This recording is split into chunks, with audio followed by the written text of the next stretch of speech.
Welcome back. My name is Andy Melendrez, and I'm your Ward 2 City Council member and also your host of Good Neighbor Riverside. And today we're going to be talking about the Riverside Public Library. And joining us today is Erin Christmas, the director of the Riverside Public Library. And she's going to be talking to us about digital resources at the library and a digital library card. How are you today, Erin? I'm doing very well, Councilmember Melendrez. How are you? Great, great. Obviously holding out on this COVID-19 matter. We hope it passes quickly.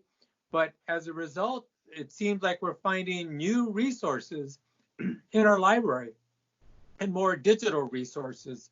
That's kind of made us work a little bit differently. And can you tell us a little bit about some of the resources? But first, tell us about a digital library card that individuals can get to be able to get to those resources.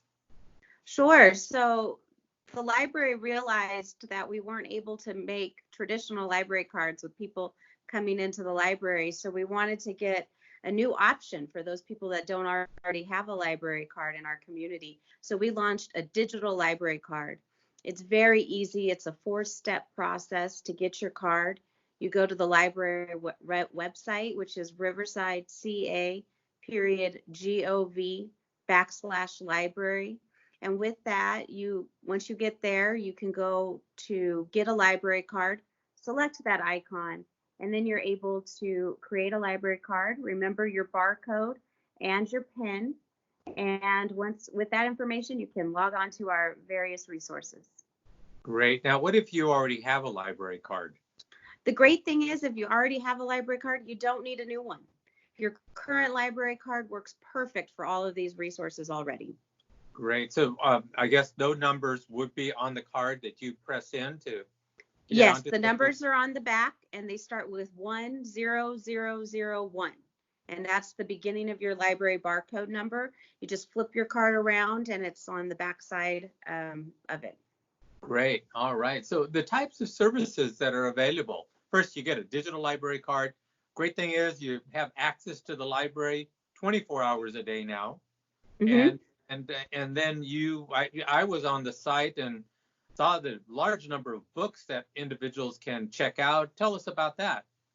Yeah, so you can go on to what's called Cloud Library. It's basically a digital bookshelf where it looks, you have all of the books like you'd have in our regular library, but they're digital, and there's ebooks and there's also e-audio books for those that want to listen to their books rather than read them.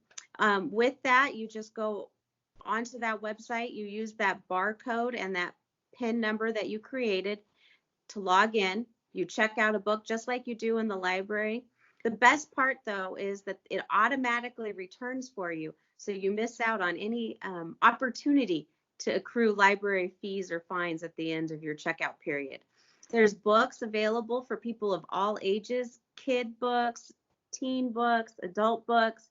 There's fiction, nonfiction. We try to keep a really good selection to make sure we're meeting the needs of everyone in our community.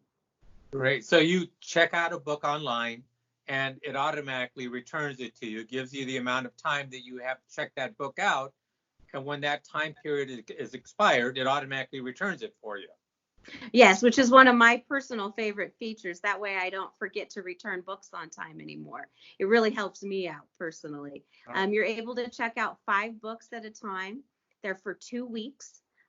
Each individual in your family can have a library card and have 5 books checked out.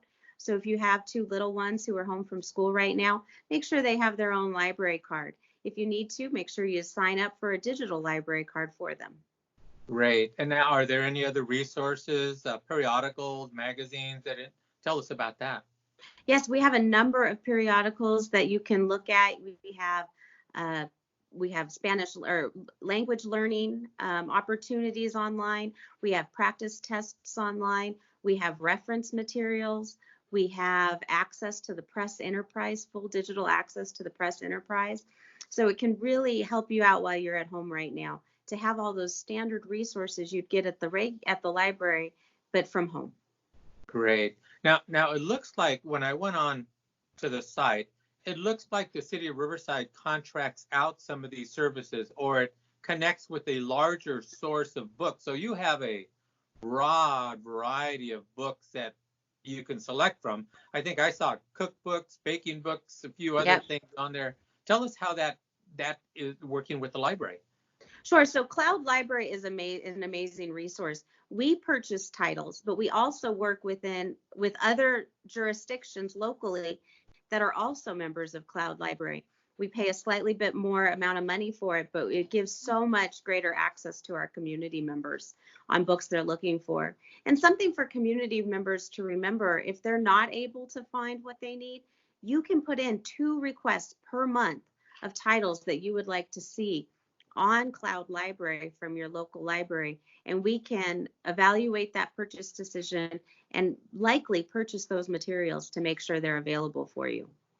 Wow, excellent, excellent. So in Yeah. terms of digital, it appears that this is kind of entering a new era for our library. Tell Mhm. us about how you see the direction of libraries going now with these digital advancements and maybe the individuals utilizing this more than actually going into a library. Well, I think this is the model that we've been looking at, especially with our new main library. The idea that the library is more for the activity portion, still having books available for those that are looking for that, but also being around for makerspace activities, for story times, for community gathering. That's really the direction libraries are taking. And I think this is just furthering that. The great thing with it is we've had these collections for quite a while as a city. However, most people are used to coming into the library and we love seeing them. And so they didn't have an opportunity to really learn all about these resources. And now that we're all at home, it's giving people this opportunity to see this whole other side of what the Riverside Public Library offers the community.